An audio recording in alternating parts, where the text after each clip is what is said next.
వేదిక మీద ఆశీనులైన పరమ పూజ్య స్వామి గౌతమానందజీ మహారాజ్ గారికి, సభలో ఆశీనులైన స్వామీజీలకు, మాతాజీలకు నా ప్రణామాలు. భక్తులందరికీ నా హృదయపూర్వక నమస్కారాలు. ప్రసంగాంశం చతుర్వేద సారము శ్రీరామకృష్ణ కథామృతం. అయితే ఈ ఆధ్యాత్మిక గ్రంథాలలోకి ఆ కోవకి చెందినవే ఈ వేదాలు కూడా. ఈ ఆధ్యాత్మిక గ్రంథాలు మనందరికీ తెలుసు, ఆచరణాత్మక గ్రంథాలు. ఆ ఆచరణాత్మక గ్రంథాల్లో సాధకులు ఏ విధంగా అనుష్ఠించాలి, విధి విధానాలు, తర్వాత అందులో సూక్ష్మ రహస్యాలు, అవన్నీ ఆ గ్రంథాల్లో కనిపిస్తూ ఉంటాయి. అయితే ఈ గ్రంథాలని తెలుసుకోవాలి అంటే మనందరికీ కొంచెం సంస్కృత పాండిత్యం ఉండాలి. ఆ సంస్కృత పాండిత్యం లేకపోతే మరి ఈ గ్రంథాలను ఏ విధంగా చదవాలి? పోనీ ఆ సంస్కృత పాండిత్యం మనకు ఉందని దాన్ని, ఆ శబ్దార్థాన్ని గ్రహించడానికి ప్రయత్నించామనుకోండి, ఆ పదాల అల్లికల్లో చిక్కుకుపోతాం. అప్పుడు ఈ శంకరాచార్యుడు వాళ్ళు భజగోవింద స్తోత్ర రాసినప్పుడు డుక్కుంకరనే అంటూనే ఉండవలసి వస్తుంది. ఆ అల్లికలో చిక్కుకుపోతాం. ఆ అల్లికలో చిక్కుకుపోయినప్పుడు ఆ సారాన్ని, ఆ గ్రంథాల సారాన్ని చెప్పకపోయి ఒక కొత్త భ్రమను సృష్టించుకుంటాం మనకు మనమే. అదే పూజ్య స్వామి వీరేశ్వరానందజీ అంటారు, జోక్యంగా అనేవారు అనమాట. భగవద్గీతలో ఒక శ్లోకం ఉంటుంది, వాసాంసి జీర్ణాన్ని యథావిహాయ నవాని గృహ్ణాతి నరోపరాణి అన్న శ్లోకం ఉంటుంది. దానికి అది శ్లోకం యొక్క అసలు అర్థం ఏంటంటే, దేహంలో ఉన్న దేహి, ఈ దేహం అనిత్యమైన ఈ దేహం చనిపోయినప్పుడు దేహంలో ఉన్న దేహి వేరే శరీరంలోకి ప్రవేశిస్తుంది అని దాని అర్థం అనమాట. అయితే మన పాండిత్యం, మన సంస్కృతంతో ఉన్న మన నాలెడ్జ్తో కొత్త బ్రహ్మను సృష్టించుకున్నప్పుడు ఎట్లా చేసుకుంటామంటే, వాసం అంటే ఏంటంటే ఇంటికి దూలం. అది పాత పడిపోయినప్పుడు కొత్త దూలం పెట్టుకున్నట్టుగానే అర్థం చేసుకుంటాం అనమాట. సో అది కాదనమాట. వాసాంశ జీర్ణాన్ని యథావిహాయ అంటే దేహంలో ఉన్న దేహి, ఈ దేహం నశించినప్పుడు దేహి వేరే శరీరంలోకి రూపం దానిస్తాడని అర్థం అనమాట. కానీ మనకున్న సాంస్కృత పాండిత్యంతో కొత్త భ్రమను సృష్టించుకుంటే ఈ వాసం వల్ల ఏమవుతుందంటే ఇంటికి ఉన్న వాసంగా మనం చెప్పుకుంటాం అనమాట. అలా కాదు. రంగనాథానంద స్వామిజీ కూడా చెప్తా ఉంటారు ఒకసారి, విష్ణు సహస్రనామంలో వ్యాసాయ విష్ణు రూపాయ వ్యాస రూపాయ విష్ణు అని ఉంటుంది. భక్తులు అర్థం చేసుకుంటారంట. అది యాక్చువల్గా అర్థం ఏంటంటే విష్ణు రూపం ఉన్న వ్యాసుడు, వ్యాస రూపంలో ఉన్న విష్ణువు ఇద్దరు ఒకటే అని. కానీ భక్తులు అర్థం చేసుకున్నారంట, వ్యాసుడు విష్ణువుకి 1 రూపాయి ఇస్తే విష్ణువు వ్యాసుడికి 1 రూపాయి ఇచ్చాడని అర్థం చేసుకున్నారంట. సో అట్లా కాకుండా ఈ సంస్కృతం పాండిత్యం లేనప్పటికీ అనిపిస్తుంది అన్నమాట, మరి గ్రంథాలు చదవాల్సిన అవసరం ఏమన్నా ఉందా? ఎందుకు చదవాలి? ఇంత క్లిష్టతరమైన గ్రంథాలను ఎందుకు చదవాలి అంటే, శ్రీకృష్ణుడు భగవద్గీతలో చెప్తాడు, ఏమంటాడంటే, తస్మాత్ శాస్త్రం ప్రమాణంతే కార్య వ్యవస్థితవు అంటాడు అనమాట. అంటే శాస్త్రాన్నే ప్రమాణంగా తీసుకుని ఈ కార్యక్రమాలు నిర్వర్తించాలి అని చెప్తాడు భగవద్గీతలో. అంటే మరి శాస్త్రాన్ని ప్రమాణంగా తీసుకోవాలంటే మనకి వేదాలే ప్రమాణం. ఎందుకంటే ఈ వేదాలని అపౌరుషయాలు అంటారనమాట. ఎందుకంటారంటే వేదాల్లో ఆధ్యాత్మిక అనుభూతులు పడసిన ఋషి పుంగవులు వేద సంవత్సరాల కాలం నాడు రచించి ఎవరు రాశారో తెలియకుండా మనకి ఇచ్చిన గ్రంథాలు. అంచేత సరస్వతి దేవుని వేదమాత అంటాం అనమాట. సో ఈ వేదాలనే ప్రమాణంగా తీసుకుని మనం చూస్తే, కానీ వేదాలు కూడా సంస్కృతంలో ఉంటాయి, దాన్ని అర్థం చేసుకోవడం ఎలాగా? అందుచేత ఈ వేదాల యొక్క సారాంశాన్ని మనకే కానీ అందితే మనకి ఎంత బాగుంటుందో ఒకసారి ఆలోచించండి. ఆ చతుర్వేద సారం అంటే వేదాల్లో 4 రకాలు, ఆ 4 రకాల సారాంశాన్ని శ్రీరామకృష్ణ పరమహంసులు కథామృత రూపంలో మనందరికీ అందించారన్నమాట. అదే ఈరోజు ప్రసంగిస్తున్న అంశం ఏంటంటే చతుర్వేద సారం శ్రీరామకృష్ణ కథామృతం.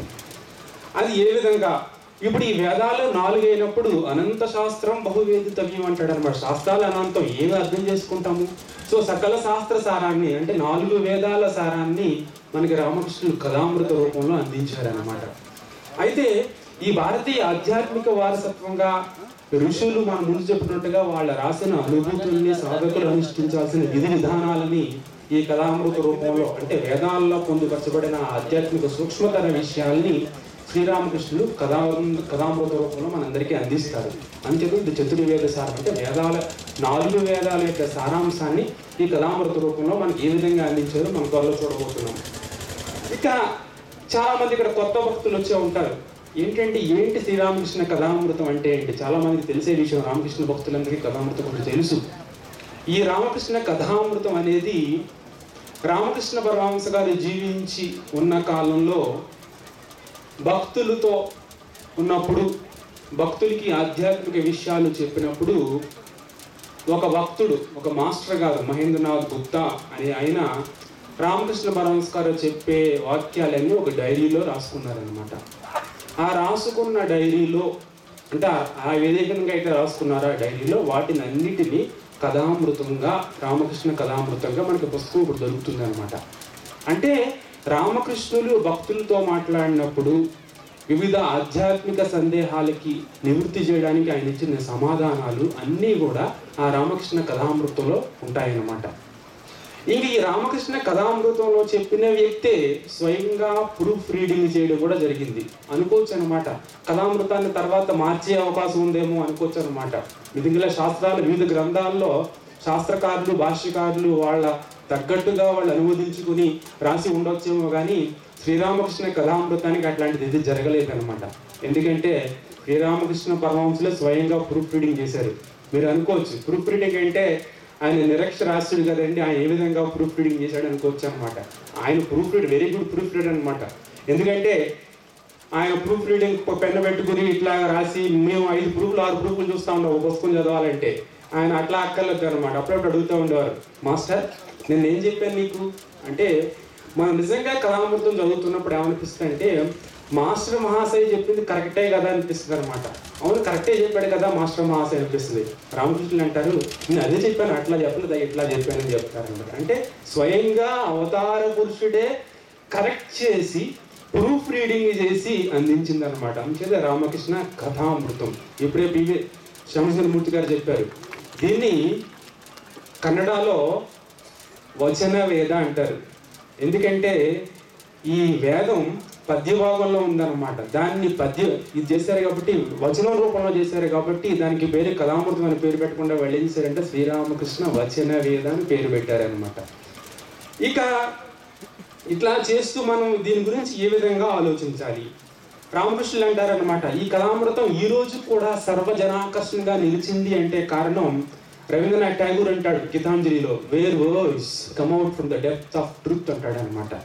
ఎక్కడైతే హృదయ లోతుల నుంచి మాటలు వెలువడ్డాయో ఆ మాటలు ఏంటంటే సర్వజనాకర్షణగా మిగిలిపోతాయని చెప్తాడనమాట. కానీ ఒక వ్యక్తి చెప్పుకుంటూ పోయాడు అనుకోండి, ఇలా చేయాలి, ఇట్లా చేయాలి, ఇట్లా చేయాలి అని చెప్తే ఆ వ్యక్తి మాటల మీద ఇంపాక్ట్ ఉంటుంది అనమాట. కానీ ఆచరించి అనుభవపూర్వకంగా తెలుసుకుని చెప్పాడు అనుకోండి, ఆ మాటలకి విలువ ఉంటుంది. కాబట్టి శ్రీరామకృష్ణ పరమహంస గారు అనుభవంగా తెలుసుకొని ఆయన అనుభూతుల్ని ఆ కథామృతంలో సాధకులు ఏ విధంగా చేయాలి, సాధనలు వాళ్ళకి ఏ విధంగా ఉపయోగపడుతుంది అని అనుష్ఠించి ఆ విధి విధానాలని అనుభవించి అనుభవంగా వచ్చిన విషయాల్ని కథామృతంలో పొందుపరిచారు. కాబట్టి నాటికి నేటికి ఏనాటికి కూడా ఈ శ్రీరామకృష్ణ కథామృతం సర్వజనాకర్షణగా నిలుస్తుంది అనమాట. నేనెవరో ఒక విషయం చెప్పారు, ఎవరు సత్యప్రసాద్ రాయ్ గారు చెప్పారు, యావస్థాస్యంతి గిరయ అని రామాయణంలో ఒక శ్లోకం చెప్తారు.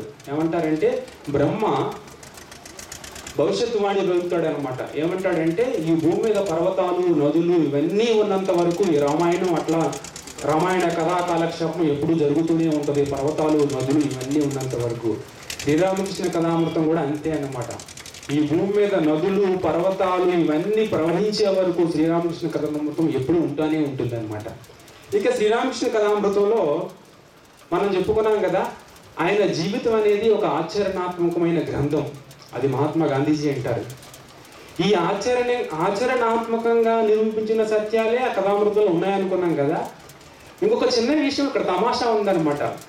వేదాల్లో ఉన్నవన్నీ కూడా కథామృతంలో ఉంటాయి, కానీ కథామృతంలో ఉన్న విషయాలు కొన్ని వేదాల్లో కూడా లేకపోవచ్చు అనమాట. రామకృష్ణ పరమహంస గారే స్వయంగా అంటారు, ఏమంటారంటే my spiritual experiences have gone beyond those recorded in Vedas and Vedanta అంటాడనమాట.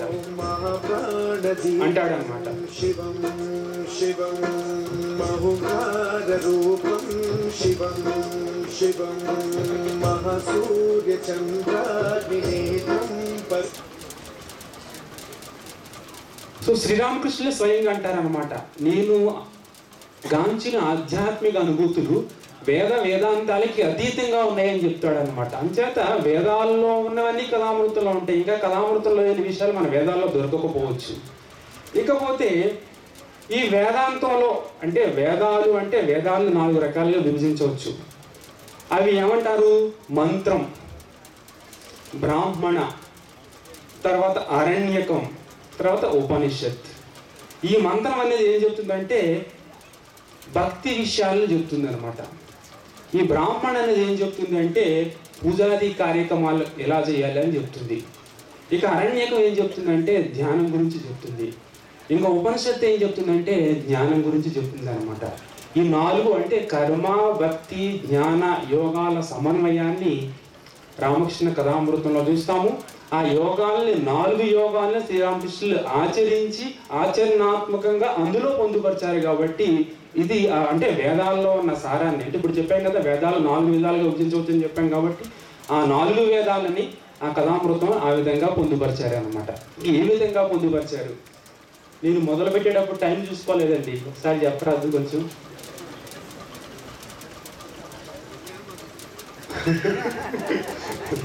ఇక 10 minutes అయిపోయింది మరి. ఓకే.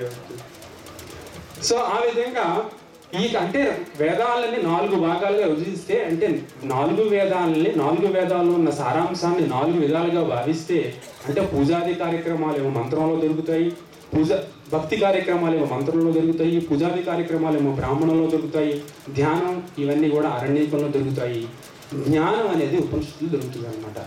ఈ 4 రామకృష్ణ పరమహంస గారి జీవితంలో మనం చూస్తాం. అంచేత ఫస్ట్ ముఖ్యంగా ఏంటంటే ఆ 3 పక్కన పెట్టేసినప్పటికీ కూడా ఈ ఉపనిషత్తులో ఉన్న వాక్యాల్ని ముందే చెప్పాం కదా. ఉపనిషత్తు కూడా వేదంలో ఒక భాగం కాబట్టి వేదాంతం అంటే వేదాల యొక్క చివరి పార్ట్ వేదాంతం కాబట్టి ఆ వేదాంతాన్ని శ్రీరామకృష్ణులు ఏ విధంగా సులభంగా వివరించారో చూస్తే, అంటే వేదాల యొక్క సారమే వేదాంతం కూడా. అంటే వేదాంతం అంటే వేదాల్లోనే ఆఖరి పార్టే కాబట్టి అది అందులో చాలా సూక్ష్మతర విషయాలు, జ్ఞానానికి సంబంధించిన విషయాలు ఉంటాయి. కాబట్టి అవి ఏ విధంగా శ్రీరామకృష్ణులు మనకి తెలియజేశారో చూస్తే అప్పుడు అనిపిస్తుంది అనమాట, నిజంగా శ్రీరామకృష్ణ కథామృతం చతుర్వేద సారమే అనిపిస్తుంది అనమాట. ముఖ్యంగా రామకృష్ణ అంటే వేదాల్లో ఒకటి చెప్తాడు, ఏమంటాడంటే భగవంతుడు అంటే వాళ్ళందరికీ ఏంటంటే వరప్రదాత అని చెప్తాడనమాట. అంటే భగవంతుడు అనేవాడు వాళ్ళు ఋషులు ఏంటంటే భగవంతుడిని ఏదో కోరడం కోసం ప్రార్థించేవారని వేదాలు చెప్తున్నాయి. శ్రీరామకృష్ణులు దాన్ని కొద్దిగా మాడిఫై చేసి ఏం చెప్తారంటే ఆయన ఏమంటారంటే భగవంతుడు వరప్రదాత అంటే ఏదో వాళ్ళంత దూరాన్ని ఉన్నాడు అని ఒక భయంతో కొలిసే విధానం ఉంటుంది. కానీ రామకృష్ణ కథామృతంలో ఏం చేస్తాడంటే భగవంతుడికి భక్తుడికి మధ్య ఉన్న అనుసంధానాన్ని చాలా దగ్గరగా చేస్తారు. భగవంతుడికి భక్తుడికి అనుసంధానం ఏంది? అంబికా దర్బార్, అది కాదండి.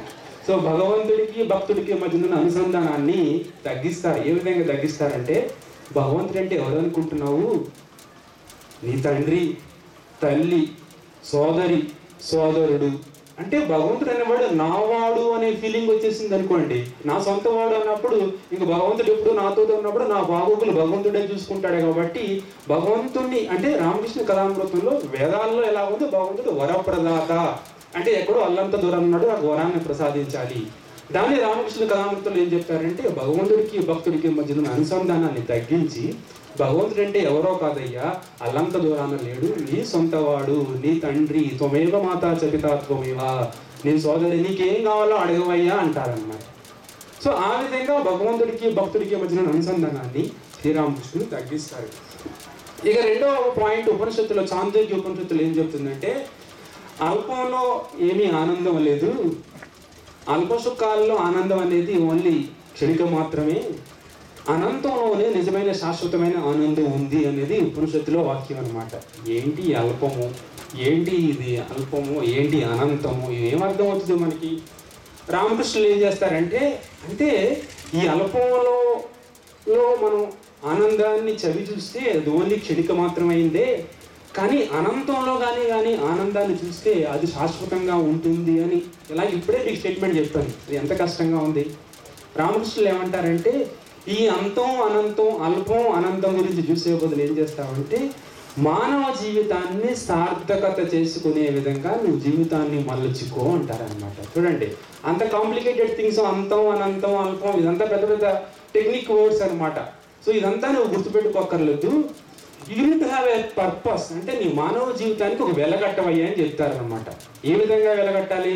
మార్కెట్కి వెళ్ళాం అనుకోండి, వాషింగ్ మెషిన్ కొనాలంటే ఎల్జీ బాగుంటుందా, విల్పూల్ బాగుంటుందా, లేకపోతే సోనీ బాగుంటుందా అని చక్కగా అది ఏ విధంగా పనిచేస్తుంది, దీనిలో ఎక్స్ట్రా యూటిలిటీస్ ఏమన్నా ఉన్నాయా అని కొనుక్కుంటూ ఉంటాం. అదేవిధంగా మానవ జీవితాన్ని వెలకట్టి ఇది చాలా అరుదుగా దొరికిన మానవ జన్మ, అంచేత దీన్ని సరిగ్గా నువ్వు వినియోగించకపోతే నీ జీవితం వేస్ట్ అయిపోయినట్టే అని ఆ విధంగా ఆనందాన్ని అనంతంలో వెతుక్కుంటే, అంటే మానవ జీవితాన్ని భగవత్ సాక్షాత్కారం కోసం ప్రయత్నం చేస్తే మనకి శాశ్వతమైన ఆనందం వస్తుందని ఆ విధంగా ఆ వేదంలో, అంటే వేదం యొక్క అంతం అని వేదాంతంలో ఉన్న సారాన్ని శ్రీరామకృష్ణులు నువ్వు మనిషి జీవితానికి వెలగట్టవయ్యా, బజార్లో వెలగట్టే బదులు నువ్వు రేరుగా అరుదుగా దొరికిన ఈ మానవ జన్మకి వెలకట్టి భగవత్ సాక్షాత్కార దిశగా ప్రయత్నించవయ్యా అని చక్కగా చెప్తారనమాట. అది అయిపోతుంది. ఇంకా మూడవది వేదంలో ఏముంటుందంటే వాంగ్మే మనసి ప్రతిష్ఠిత మనోమే వాచి ప్రతిష్ఠితం అని ఉంటుంది అనమాట. అదేముంటుంది? వాక్కును మనసుతో అనుసంధింపజేయాలి, అదేవిధంగా మనసును వాక్కుతో అనుసంధానించాలి అంటుంటారు. రామకృష్ణులు ఏమంటారంటే భావములోన బాహ్యమునందున రెండు ఒకేలా ఉండాలి అంటారన్నమాట. నేను ఎవరో చెప్పారు, పరిజ్ఞాని చెప్పారు అనుకుంటా. అంటే భావంలోన మన్ముఖ్ ఏకోర అంటారు శ్రీరామకృష్ణ కథామృతంలో, రామకృష్ణులు చెప్తారనమాట. అంటే భావములోన బాహ్యమునందున గోవింద గోవింద ఉంది కదా కీర్తన, ఆ విధంగా ఉండాలి. అంటే బయటికి బొట్టు పెట్టుకుంటే సరిపోదు, లోపల భగవద్భక్తి ఉండాలి అని చక్కగా చెప్తారనమాట శ్రీరామకృష్ణుడు. సింపుల్ అనమాట. సో అన్నట్టు భావేర్గరే చూరి తాకేనా, నీ మనసుకి నువ్వే సాక్షివి అంచేత నీ మనసు ఏ విధంగా ఆలోచిస్తుంది అందులో దొంగనే ప్రవేశింపజేయకు అంటారనమాట. సో ఆ విధంగా ఆ వేదాంతంలో, అంటే వేదాల్లో ఉన్న సూక్ష్మ రహస్యాన్ని మనకి సింపుల్గా చెప్పడం కథామృతం కన్నా స్పెషాలిటీ అనమాట. ఇంకా నాలుగోది, ఈ 4 పాయింట్లు చాలా ఉంటాయి, టైం కూడా లేదు. ఇంకా నాలుగోది ఇంకా చాలా అద్భుతంగా ఉంటుంది అనమాట. నతత్రో సూర్యో భాతి నచంద్రతారకం తస్య భాష సర్వవిధం విభాతి అనేది కఠోపనిషత్తులో ఉంటుంది. అంటే ఉపనిషత్తులు చెప్తున్నానని వేదాలు ఏంటి అనుకోకండి, వేదాలే అంతమే వేదాంతం కాబట్టి అది ఇది అంతా వేదం కింద లెక్క వస్తుంది అనమాట. ఆ పరమాత్మ ప్రకాశించడం వల్లే సూర్యుడు చంద్రుడు నక్షత్రాలు అన్నీ ప్రకాశిస్తున్నాయి అని చెప్తుంది అనమాట అక్కడ ఉపనిషత్తు. ఇప్పుడు మనం యాజ్ ఇట్ ఈజ్గా అర్థం చేసుకోవడానికి ప్రయత్నించాం అనుకోండి, దేని చేత ఇవన్నీ ప్రకాశించబడుతున్నాయో అని మంచి కాంప్లికేటెడ్గా కనపడుతుంది ఉపనిషత్తు. కానీ రామకృష్ణులు ఎంత సులభంగా చెప్తారంటే, మన జీవితంలో చాలా ఉన్నాయి మనకి సిరి సంపదలు. ఆ సిరి సంపదలు ప్రకాశించాలంటే, ఆ సిరి సంపదలను సున్నాలనుకుంటే ఆ సున్నాలకి యాజ్ ఇట్ ఈజ్గా విలువ సంఖ్యాశాస్త్రంలో ఏ విధమైన విలువ ఉండదో అదేవిధంగా సిరి సంపదలకి విలువ ఉండదు. సూర్యుడు చంద్రుడు నక్షత్రాలకి విలువ ఉండదు, ప్రకాశింపవు. దేని ద్వారా ప్రకాశింపబడుతున్నాయి? ఆ ఆత్మ, ఆ పరమాత్మ ద్వారానే ఇవన్నీ ప్రకాశించబడుతున్నాయి. కాబట్టి నీకు జీవితంలో ఈ సంపద, ఇది డబ్బు, ఇవన్నీ కూడా జీరోలే. కానీ ఇవి ప్రకాశింపబడాలంటే పక్కనే ఒకటి ఉన్నప్పుడే వీటికి వాల్యూ. అంచేత నీకు 4 సున్నాలు ఉంటే పక్కన ఒకటి లేకపోతే ఏ విధంగా విలువ లేదో, అదేవిధంగా నీ జీవితంలో భగవంతుడు లేకపోతే ఈ సున్నాలకి విలువ లేదు. అంచేత ఒకటిని పట్టుకునే ప్రయత్నం చేయాలి అని చెప్తారన్నమాట. చూడండి, అంత కాంప్లికేటెడ్ థింగ్ని శ్రీరామకృష్ణులు ఒకటిని పట్టుకోవయ్యా అంటారు, అంతే, అయిపోయింది, ఫినిష్. ఒకటిని పట్టుకుంటే చాలా, నీకు సున్నాలు ఉంటే సున్నాలకి ఏం వాల్యూ ఉంది? భగవంతుని పట్టుకో, 1ని పట్టుకో, 1ని పట్టుకుంటే 3 సున్నాలు ఉంటే 1000, 4 సున్నాలు ఉంటే 10,000 అలా అయిపోతుంది అంటారనమాట. సో ఆ విధంగా వేదాలలో ఉన్న సారాన్ని శ్రీరామకృష్ణుడు చక్కగా కథామృత రూపంలో మనందరికీ వివరించారనమాట. నిజంగా చెప్పాలంటే జూలియన్ హక్స్లీ అంటాడనమాట, ఈ ఒక అవతార పురుషుని మాటలు ఇంత మెటిక్యులస్గా రికార్డు చేయబడిన ఆచరణాత్మక గ్రంథం, ఆధ్యాత్మిక గ్రంథం ప్రపంచ చరిత్రలో, ప్రపంచ ఆధ్యాత్మిక చరిత్రలో మరొకటి లేదు అంటాడనమాట. కువెంపు రామకృష్ణ వచన వేదానికి ముందు మాట రాస్తూ కన్నడలో కువెంపు రాస్తాడనమాట. రామకృష్ణ పరమహంస అంటే రామకృష్ణ మిషన్లో బెలూరు మఠంలో వివేకానంద స్వామి నడుస్తూ ఇలా అంటారనమాట, రామకృష్ణ మిషన్లో నిక్షిప్తమైన శక్తి 500 సంవత్సరాల పాటు ఇంకా ఎక్కువ ప్రసరిస్తూనే ఉంటుంది అంటాడు.